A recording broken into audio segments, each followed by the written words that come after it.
qila boshlaydi. Bu joylar 16-asrga kelib Buxoro xoni Abdullohxon II tomonidan maqbara, masjid, chinorlar qurdirgan. Endi chinorlar ekilgan, chinoriga qaraymiz. Bu qadimiy daraxtlar, chinor daraxti bo'lib 550 yoshdan oshgan juda qadimiy 5 asrlik daraxtlardir. Lekin mehmonlar bu yerlar sobiq Sovet davrida SSR davriga kelib juda tashlandi, xaroba joyga aylanib qoladi, namoz ziyoratlarga cheklovlar bo'lar ekan. Ya'ni yontog'zor bo'lib silitra saqlanadigan joy vazifasini o'tagan. 1956-yil Indoneziya prezidenti Sukarno janoblari davlat ishi bilan dastlab Moskvaga, so'ngra Samarqandga kelib, bu yerni ziyorat qiladi. Qarangki, ziyorat qilganda atrof muhitni ko'rib juda qattiq ta'sirlangan. Ertalab kecha Qur'oni Karimni xatm qilgan Indoneziya prezidenti. Eshitamiz. Qarang, bu yerda tong otgunga qadar Qur'oni Karimni xatm qildi. Tong otdi, Indoneziya prezidenti yig'ladi.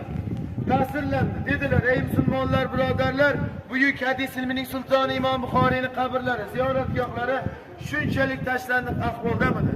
Agar bu ulug' zotning qabr haqlari kerak bo'lmasa beringlar, Indoneziyaga olib ketaman. Juda katta ziyoratgoh quray, maqbara quray, butun dunyodan musulmonlar kelib ziyorat qilsin. Agar qabr tuproqlariga pul to'lash kerak bo'lsa, har bir kilogrammiga oltin to'layman.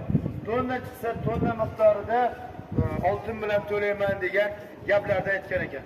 Ziyoddin Qori Boboxonov o'sha paytda Indoneziya prezidentiga aytadi: "Bu ulug' zotning qabrlarini ko'chirib ketish mumkin emas, kelajak avlod ertaga, ya'ni siz bizga javobimiz juda ham qattiq bo'lishini aytib, qabrlarni olib ketishga ruxsat bermagan. Bu yerlar obod qilingan.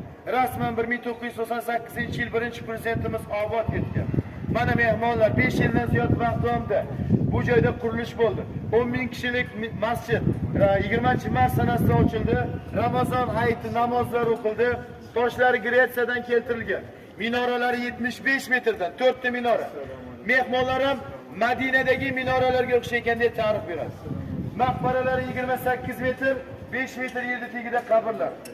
Arabistonda bo'lganmiz, ko'p yaqinlarimiz. Haj umra ziyoratida borganlar bor, to'g'rimi? Agar biz borganimizda O'zbekistondan mehmonlar keldi desa, arablar shunchalik hurmat ko'rsatarkan, Imom Buxoriyning izdoshlari, Imom Buxoriyning vatandoshlari keldi deya iltifotlar ko'rib hurmat ko'rsatarkan. Biz faxrlanamiz. Kelinglar mehmonlar. Ziyoratning eng go'zal joyi bu duoda deydi. Duo qilaylik. Qalbdan duo qilaylik. Videolarni o'chirib qo'ysak ham bo'ladi.